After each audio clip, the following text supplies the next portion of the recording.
and island journey during my youth. In the middle of the vast ocean, the waves swell and surge. It is impossible to know how far I've come, or how far there is left to go, but the boat pushes on, carrying me with it. The waves are so strong, the sound of the water slamming against the sides shudders throughout the boat. The thought occurs to me that we will die if the waves overturn the boat, but the captain and crew go about their duties as if all is normal. The sea holds so many sad stories, yet it is silent, as if they had not happened. In Korea, a country surrounded by water on three sides, there are many widows whose husbands lost their lives while fishing. For them, the ocean must have been a sea of sorrow. The wind blows without words, and the sorrowful stories of those who live by the sea pass through my mind. After a few hours, the pounding of the waves subsides and a lone island comes into view. From the bow of the boat, I can see villages scattered here and there. Contrary to the lonely place I thought it would be, there are many villages, even in this faraway place. The scenery of the rocky cliffs is magnificent, and seeing them for the first time, I stare at them in wonder. Seagulls hover over the deep blue rolling sea. It appears they nest in the rocky cliff face. I arrive at the island and get off the boat. Unlike the complicated people living in bustling cities, the people here are docile and without malice. Perhaps because they take after the mind of the sea, the mind of the island. To explore the island, I walk down a path, and along the way there are waterfalls and a steep mountain rise. I walk with a group of female divers from Jeju Island, who have come all the way to this distant island to earn money. Some are old, some are married, and there are some who are single. Since I am in my 20s, the younger ladies walk with me. Perhaps because she does not want to dive anymore, or perhaps because she dislikes the chilly sea water. One brazen young lady earnestly begs me to take her to Seoul. Even though we have only known each other for the length of the walk, I see how blindly she longs to go to Seoul, and it seems she really dislikes her life as a diver, always fighting against the waves. There does not seem to be a weak diver among the group, walking in stoic silence. Without a word, they walk with ease. As the sun begins to set, I climb mountain after mountain, and on the opposite shore from where my journey began, the ocean comes into sight. I can see rocks jutting out of the sea, and a village with a town office. There are many people living on this distant shore.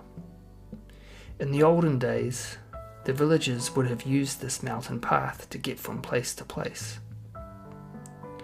Here, when the fishing season is over, the men play cards and drink, their lives passing with the sound of the waves.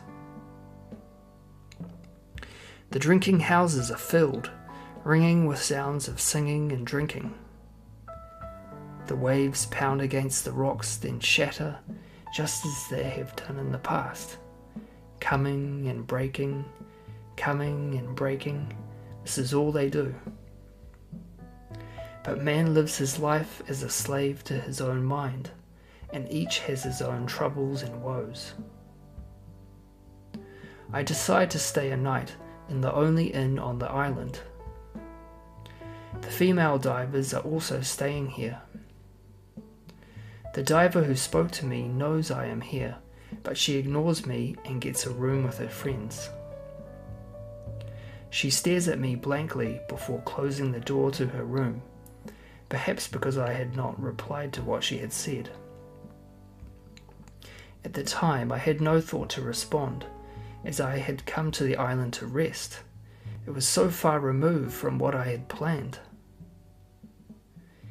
For the divers, this place is their destination.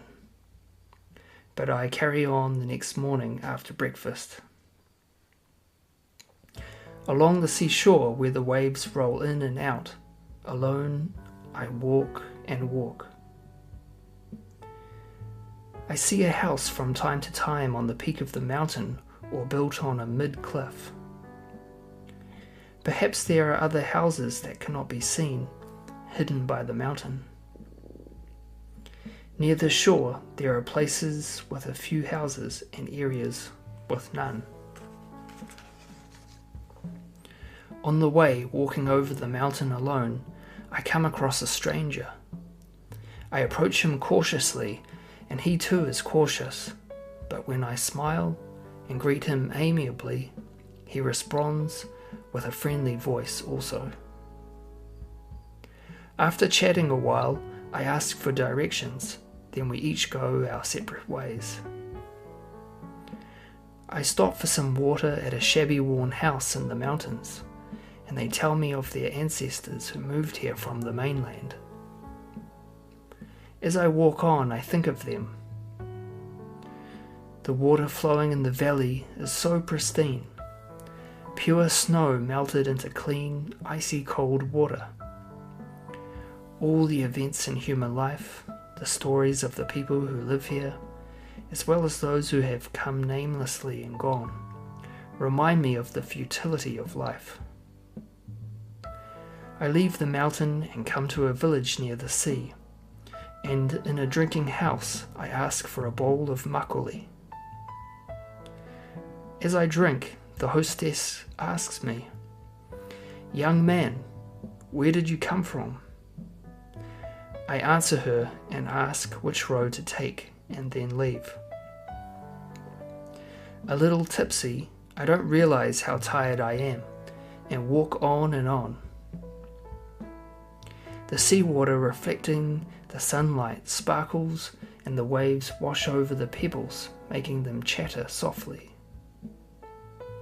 Walking without purpose or meaning, I mull over human life. Living in vain in one place, then passing away.